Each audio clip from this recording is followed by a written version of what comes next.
You're listening to Two Bobs, conversations on the art of creative entrepreneurship with David C. Baker and Blair Enns.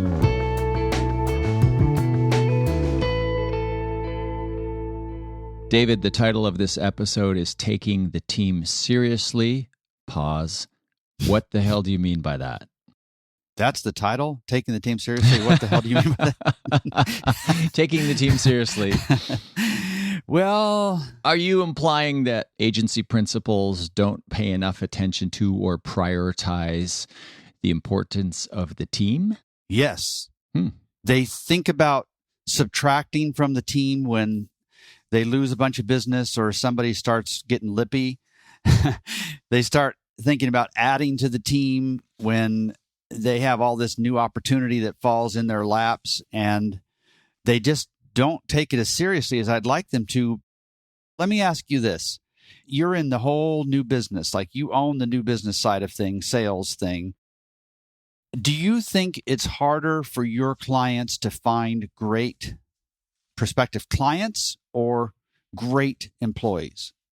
I think from my point of view, looking at their business, I think it's more difficult to find the right new business person than it is to find the right client. But as soon as you have a pretty good person, then is the employee factor kind of a hygiene issue?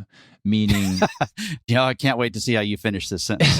A hygiene issue. I'm now going to cite, I believe it's Hirschberg's motivator hygiene law or principle, where you essentially take these things that people view as motivators, and some of them really are motivators, like a salary. Maybe people are motivated by money. Mm-hmm. And I think I've said on this podcast before, I'm not really motivated by money, except when it's not there. So that's what hygiene is. It's something that you notice only when it's missing. Yeah, especially missing in the person next to you on the plane on a long flight. Says the guy who just got off the transatlantic flight. Yeah, 9.5-hour flight. No, but not so much looking for a new business person, but finding key employees. How hard do you think that is in relation to how hard it is to find great clients? And how good are principals at doing that?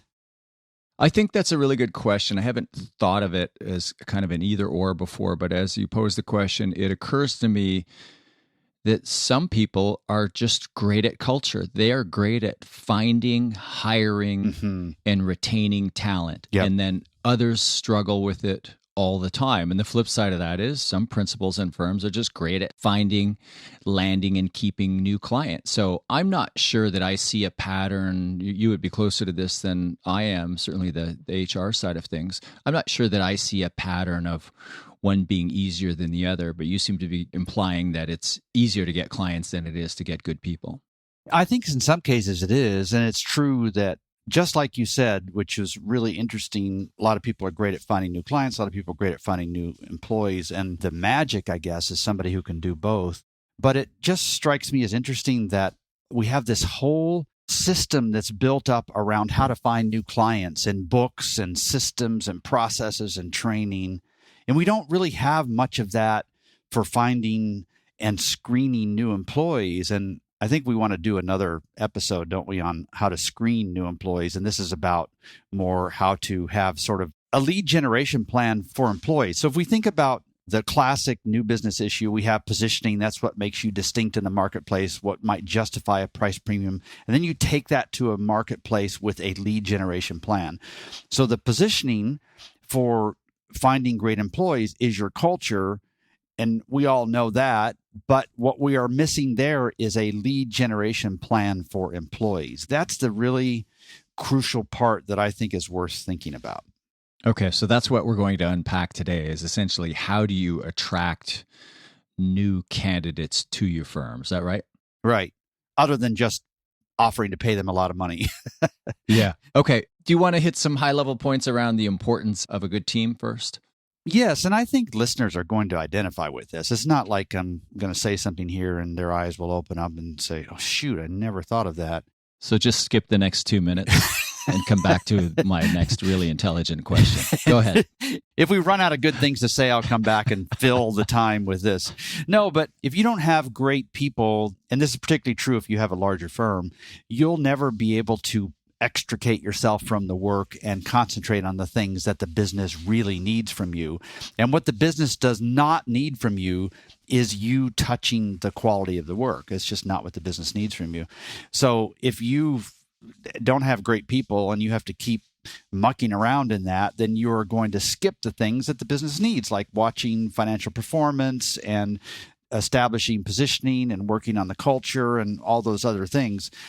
The other reason, and this one is really, I think this is going to hit close to people's hearts, because I used to survey principals all the time about what did they get tired of first. The question wasn't exactly like that, but what do you get tired of first?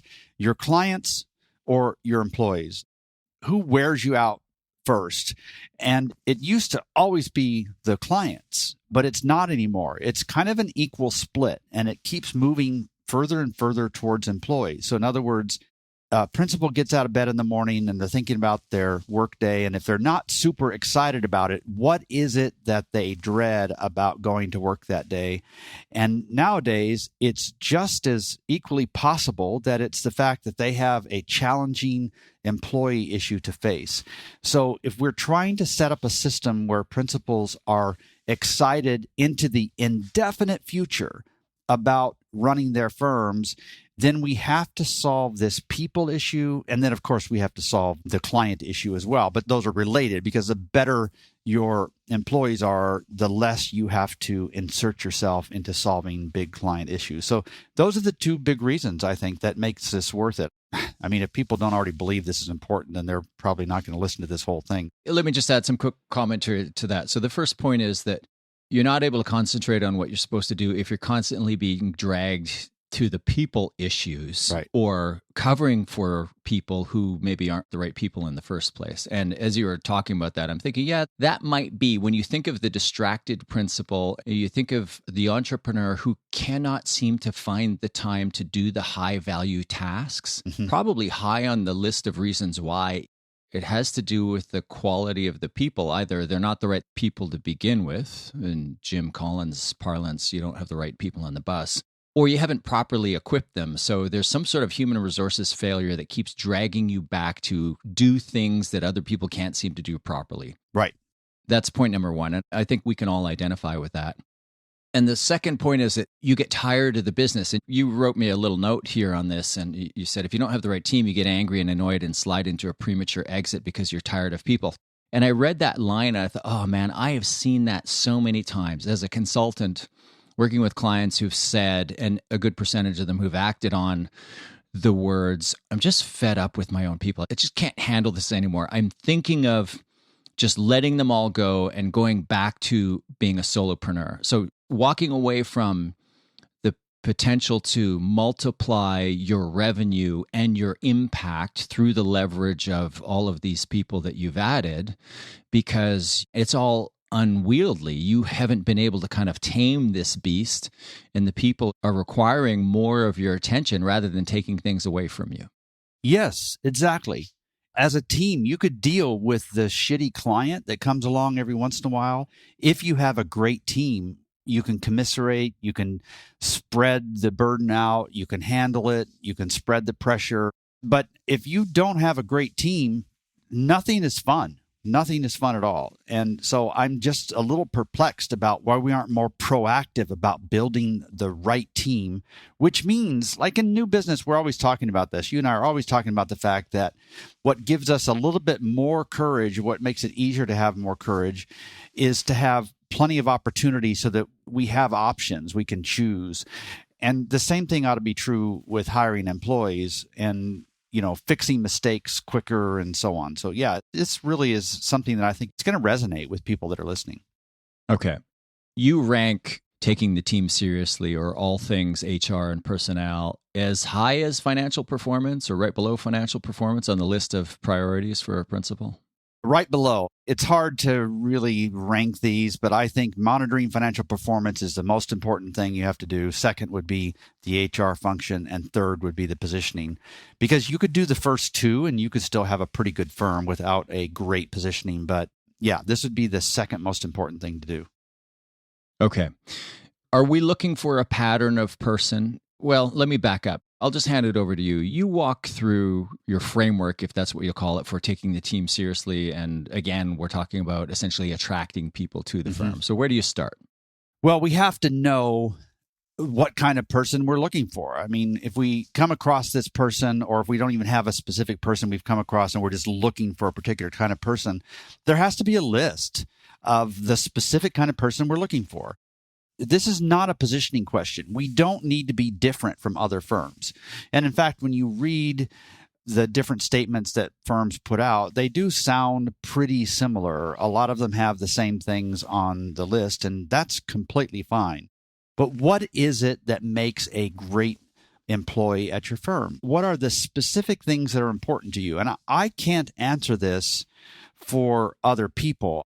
I'm actually really curious to see how you would answer this for your clients, or maybe even for yourself, since you have a team and I don't. But things like curiosity, that seems so critical to me. So if it's important, then maybe that's something that we should screen for a little bit. We should have a conversation about. What about discipline? What about presence? Presence isn't important for a designer, but it would be very important for an account person. What about collaboration? What about vulnerability? Maybe that's not important to you. I don't really care what's on the list, but I do care that there is a list, so that when you have somebody that you're thinking about bringing aboard, that you have a list already built so that you can say, yeah, these are the things I'm looking for. Does this make sense to you? I mean, what are the things that come to your mind when you think about this? Yeah, the first thing that comes to mind is I read this to my wife, who's my business partner, this morning, and we're hiring for 2 roles. And so we realized, oh my God, we don't have a list. And then my first reaction was, do you have kind of a standard universal list for all positions, or should it vary by position? And if it's for all positions, is there some sort of universal framework? Like if I think we have 5 core values, so I would imagine that our list might fall out of those core values. And then I also think of, we borrow Patrick Lencioni's, I think it's his model of hungry, humble, and smart, and we interview against that. We don't do performance evaluations, but we do feedback sessions based on those 3 things. Right. Are you hungry for work? Are you ambitious? Are you looking to do more? Are you humble in your communications with your teammates and your clients? I forget what SMART is. I think it's an acronym for something else. Clearly, I'm not in charge of this. There's so many things I would love to say right now, but I'm just going to bite my lip.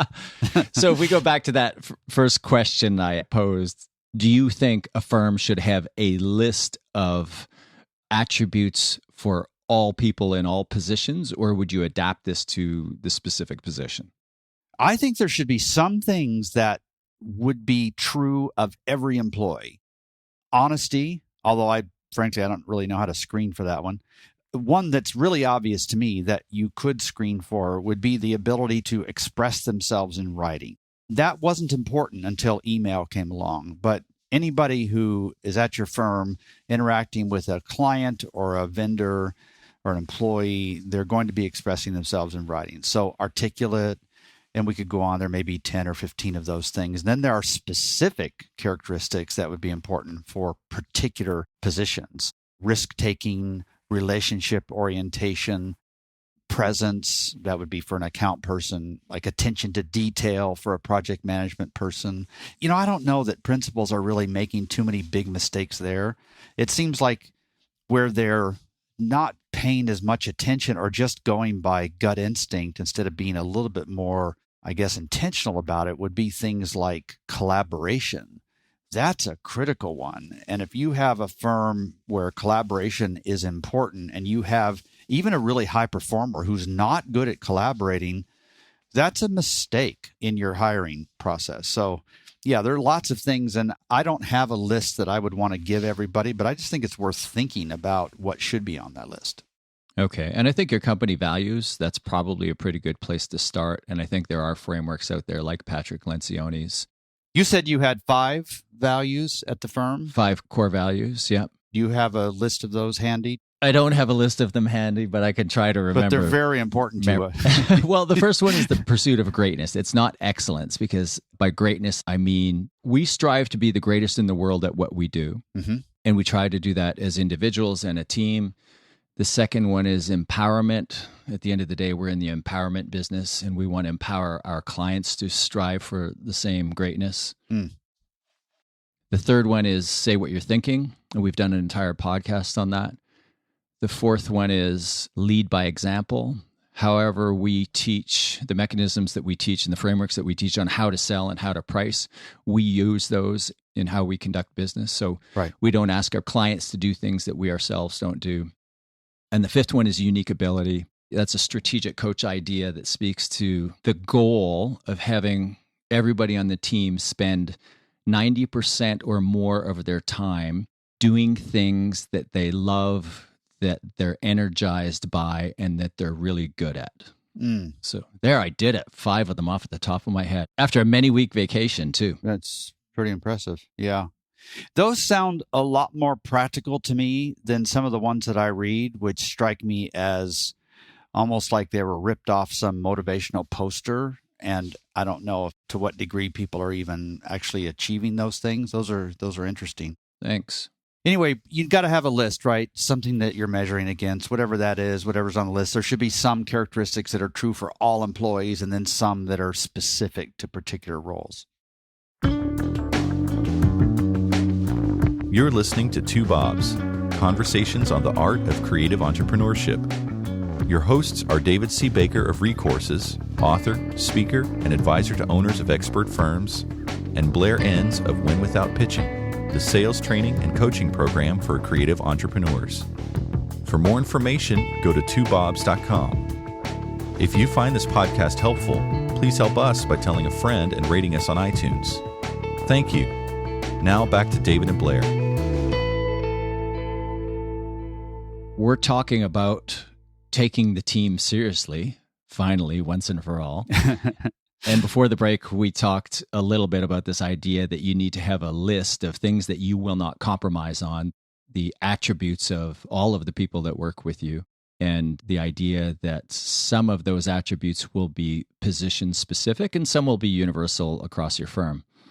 Next, let's get into the subject of essentially lead generation and coming up with a plan to drive inbound inquiries or candidates to you. And I really love how you're making the parallel to new business, because it really is new business done internally. It's everything that we do externally: positioning, lead gen, navigating the sale, pricing, closing, all of those things. You think of that as the arc of the sale when it comes to attracting, landing, retaining clients. Yeah. We're talking about all of the same things internally when it comes to adding to your team. I wouldn't ask you to do this right off the top of your head, but I would love to hear... The way you asked me to list my 5 core values. Right. Yeah. Unfortunately, you came through on that one. I stumbled through it. But what I would love to have a discussion with you about someday is how to have the value conversation with a prospective employee. Oh, yeah. Wouldn't that be great? Yeah, that's actually an easy one. I've had it, and I've had candidates turn the value conversation on me. Wow. So people who are familiar with our material have put me in the position where it's like, what do you want to achieve out of this candidate about staffing this position? And people asking me the 3-year question, which is another question that I got from Dan Sullivan at Strategic Coach, and we use in our sales methodology. So I've had people put the 3-year question to me around hiring the position that they're essentially interviewing for. And it's a really powerful technique. I think you can take probably most of the principles of selling, of how to do selling respectfully and effectively, and turn it inward into a recruiting process. Yeah. Well, so when I was thinking about this particular episode and thinking about the lead gen, and again, if you haven't caught on yet, we're talking about your culture being the positioning that's meant to attract great employees. It's also meant to spit out bad employees, hiring mistakes. Your culture is good at that. It should be. As I was thinking about that, I just went through a list of all my clients that are doing one or more things that I think fit under this rubric of lead generation for new employees. And some of these ideas are really obvious, but some of them are really new to me. And they kind of made me smile as I thought about, wow, this is an example of how you take lead generation for great employees, for building a great team seriously. Okay, so you've got a list here. What's at the top of the list? It's social media. And the reason I have it on here is because I'm constantly asked about whether firms should be participating in social media. And I say, you should, yes, but not for new business. I think it will have nearly zero impact on your new business efforts, but it will impact your employee attraction business. They will look at this. So they'll look at your Facebook page, maybe a little bit of Instagram or Twitter. And so from time to time, you should do that. And it should be driven by the team. It shouldn't be driven by you. They should be authentic, transparent about what's happening. You shouldn't worry about clients reading it. You should just think about it as what prospective employees will learn about you and hear about you. So social media, being somewhat active and spreading that around, encouraging people to post and so on, I think is one element of lead generation that does make sense for attracting a good team. It doesn't make sense for attracting great prospective clients, though. And this is where you would let the flavor of the firm come through. Yeah. I'm not going to use the B word. You can refer to it as the brand. Right. But it's the flavor. It's kind of a real inside snapshot of what really goes on here, who these people really are. Okay, social media presence, and what else? Well, depending on your external focus as a firm, this may or may not make sense. But if it does make sense, then you'd want to connect with a local university, local school.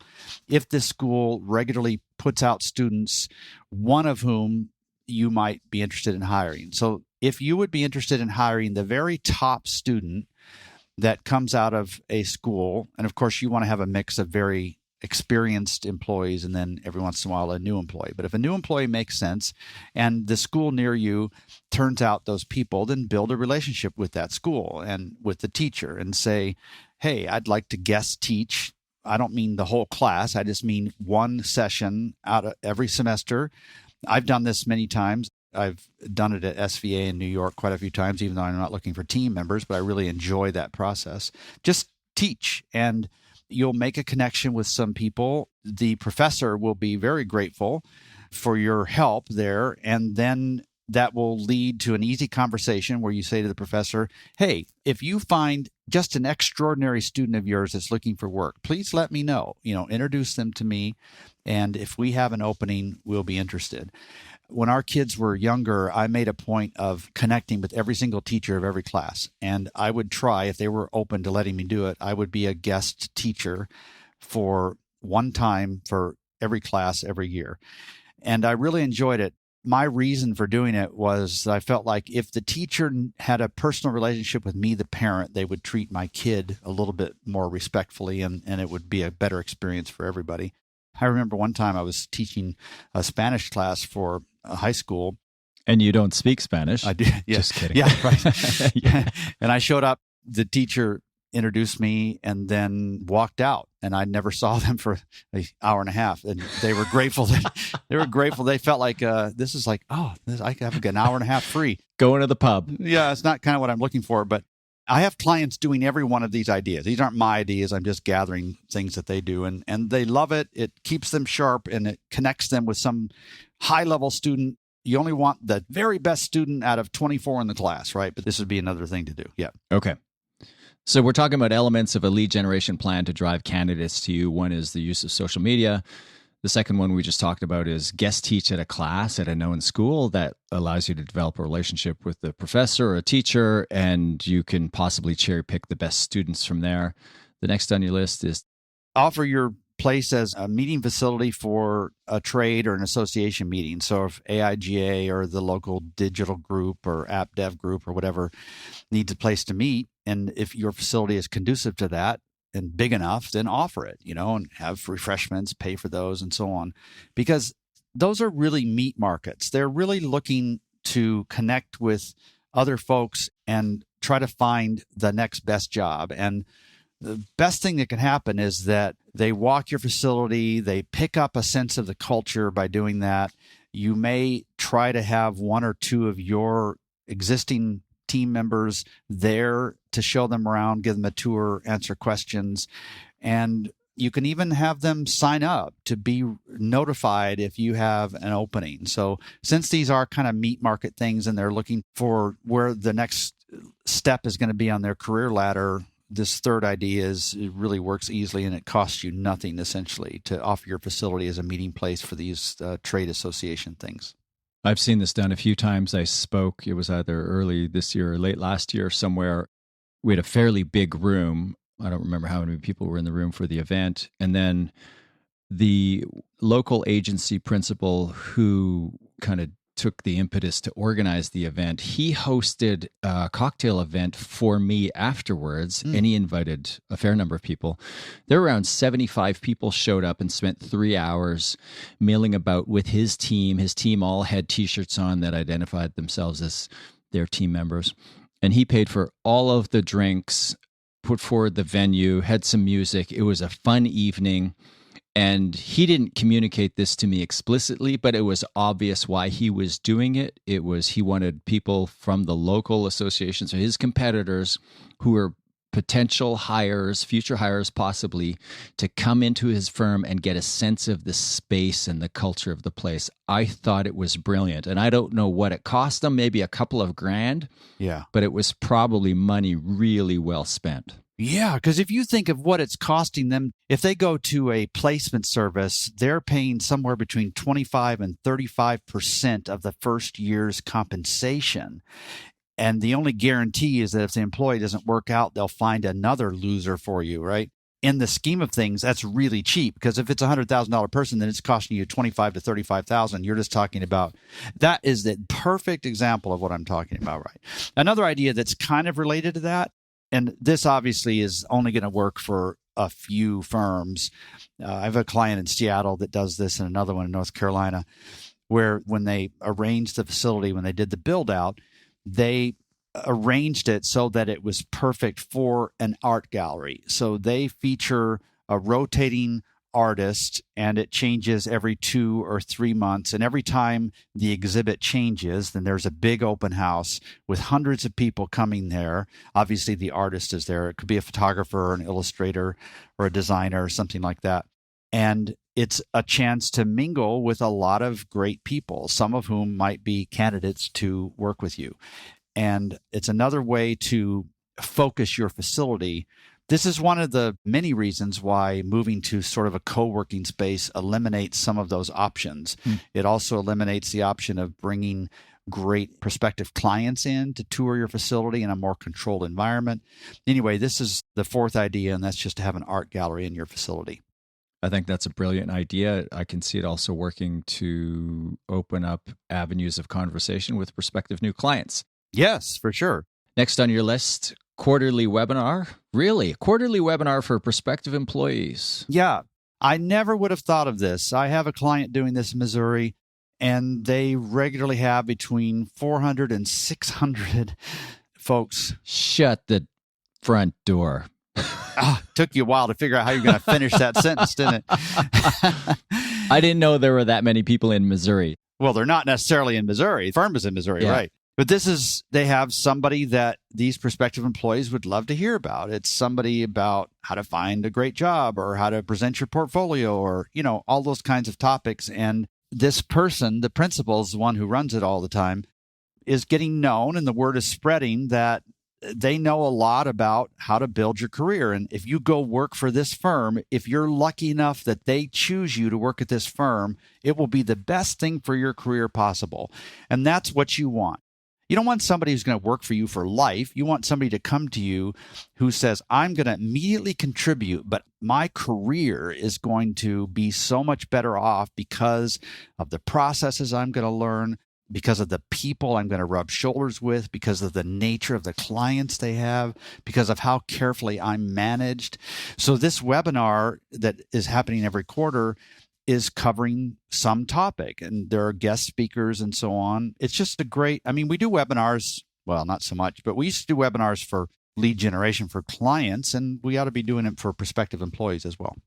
All right. And closely related to that is the idea of skill building workshops open to the community. Yeah. Tell us a little bit about that.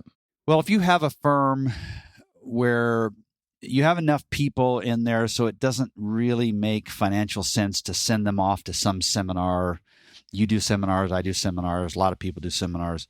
Sometimes it can be expensive to send somebody to that. You've got the time away from work and the tuition and the expenses and so on, travel expenses. Well, you can just bring somebody in to your firm, and then 5 or 10 people from your staff are sitting there listening, and they're not losing as much time, and it's saving you quite a bit of money. Why not open that up? And it could be on an invitation-only basis, or I guess you could even sell spots for that. But open it up so that other folks in the community, you could even network with your peers and share expenses and so on. But essentially, this is another way to get prospective employees into your facility and to rub shoulders with your people, and to do it in a setting where they are learning, where their careers are furthered. So some sort of skill building workshop. It's probably going to be a half a day or a day at the most, or it could just be a learning sort of lunch. So you're thinking of bringing David C. Baker in to do some account management training for your team. Why not open the doors to your competitors? Check with Mr. Baker to see if the other firms in the market also have some account people who want to be trained, and then you get to spend a day or two with them and see which ones jump out at you. Yeah. Sounds devious. Although I've heard he's not that good and he's pretty expensive, so you probably find somebody else. All right. We have time for a couple more. Quickly, what's next on the list of lead generation ideas for candidates? Well, sometimes people use contractors when they have overflow requirements, and that's an obviously good reason to do it. But maybe you need to build your staff in a way that you always use contractors so that you are working with them. There is nothing like working with somebody on a project to give you a deeper, more authentic sense of whether that's somebody that you would want to hire as well. So that's a quick way to test them out. Another one that this is maybe my favorite one because it requires being an adult here. I'm not talking about viewing any employee who leaves as somebody who's suddenly graduated. That just seems a little crazy to me. That seems a little false. But when somebody does leave, as long as they're somebody who's left on good terms and they were a valued employee, keep that relationship really strong with them. Stay in touch with them and be intentionally open to the idea of them coming back. Because when I see a good employee who leaves for whatever reason, it's not under bad circumstances, but for whatever reason, it could even be innocuous, like a significant other moved across the country and they had to go with them or something. When they come back, they are an even better employee. One of the best things that can happen is for your great employees to go somewhere else and then come back to you. So just build that into the process all along and do what you can to stay in touch with them. Yeah, I've seen that many times too. And that attitude of a good person leaves, they're now dead to me. Yeah. That is not helpful. Yeah. Because as you point out, when those good people do come back, they tend to be even more valuable and they tend to stay longer too, don't they? Yeah. And they're more appreciative. They realize, oh, this was really better than I thought it was. It's hell out there. Yeah. It's really great. Why was I whining? Okay. We've been talking about taking the team seriously. I think this follows nicely on a podcast we did recently on hiring mistakes. And we're planning to do an episode in the not too distant future about vetting candidates. Right. So the key points we hit here are, when you say taking it seriously, you mean it's one of the most important things that you, the principal, do is all of the HR aspects, team management, culture, et cetera, right up there with financial management. You should have a list of attributes for your candidates or your people that you just absolutely will not compromise on. And then you should put the same lead generation, in air quotes, plan and efforts together to recruit and hire the best candidates as you do the best clients. Right. And we've talked about a bunch of different suggestions here on how to do that. So this has been really interesting. I feel like we're in the middle of this fairly long people run. We are. I was just thinking the same thing. Isn't that interesting? We've got such great feedback on the 6 big mistakes. I've heard from a lot of people that were just laughing. They almost had to pull over on the side of the road. Yeah, that was a fun one. I've heard from people who corrected some mistakes after that episode. Oh, really? So hopefully they weren't the same people laughing. They were probably crying. Yeah, right. All right, David, this has been great. Thank you. We'll talk to you in 2 weeks' time. All right. Thanks, Blair. Thank you for listening to Two Bobs with David C. Baker and Blair Enns. Subscribe and learn more at twobobs.com. That's the number 2, BOBS.com.